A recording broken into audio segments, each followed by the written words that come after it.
शिशु संगोपन संस्था संचलित सविता रमेश फिरोदिया प्रशाला।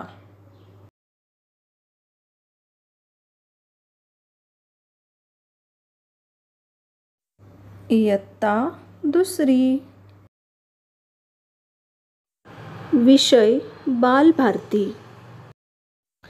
नमस्कार बालमित्रांनो, आज आपण बालभारतीच्या पुस्तकातील पान नंबर 6 वर एक गोष्ट आहे पहा, ती गोष्ट आज आपण पाहणार आहोत। आपण मागील तासाला चित्रवर्णन चित्रवाचन कसे करायचे हे पाहिले आहे। आता या पानावर आपल्याला वेगवेगळी चित्र दिलेली आहेत। या चित्रांच्या आधारे एक छानशी गोष्ट आपण बनवणार आहोत आणि या गोष्टीच्या शेवटी काय झालं असेल ह्याचा विचार तुम्ही करायचा आहे आणि मला सांगायचा आहे। चला तर मग आज आपण या गोष्टीला सुरुवात करूया। एक असतं गाव, त्या गावामध्ये मोती नावाचा एक कुत्रा असतो। एक दिवस मोतीला काहीच खायला मिळत नाही आणि मग आपल्याला काहीतरी खायला मिळेल ते शोधण्यासाठी तो गावात इकडे तिकडे फिरू लागतो आणि मग फिरता फिरता एके ठिकाणी त्याला एक भाकर सापडते। भाकर बघून मोतीच्या तोंडाला तर पाणीच सुटायला लागलं आणि पटकन जाऊन त्याने ती भाकर तोंडात उचलून घेतली। आता कुठेतरी शांत एका ठिकाणी बसूया आणि भाकर खाऊया हा विचार करून मोती भाकर तोंडात घेऊन पळत सुटला। आता सांगा बरं मुलांनो, मोती पळत पळत कुठे आला बरं?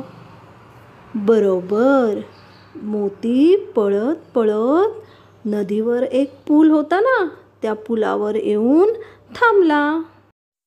आता सांगा बरं मुलांनो, मोती पुलावर येऊन थांबला आणि त्याने पाण्यात पाहिले, त्याला काय दिसले बरे? हां, बरोबर, पाण्यात त्याला आपल्यासारखाच एक कुत्रा दिसला आणि त्याच्यासुद्धा तोंडामध्ये भाकरही दिसली। आता सांगा बरं मुलांनो, त्या कुत्र्याच्या तोंडातील भाकर मिळविण्यासाठी मोतीने काय केले असेल बरे?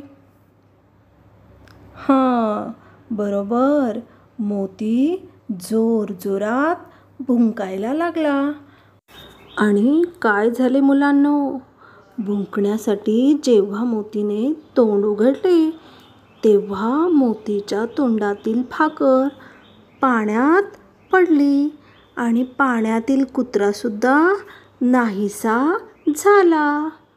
मोतीच्या हावरटपणामुळे त्याला मिळालेली भाकरसुद्धा त्याला गमवावी लागली आणि शेवटी तो उपाशीच राहिला।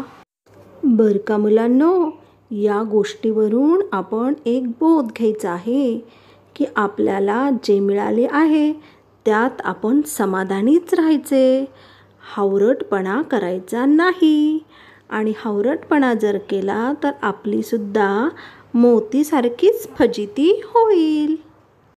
मुलांनो, हे चित्र पहा आणि मला सांगा, पाण्यात खरोखर दुसरा कुत्रा होता का?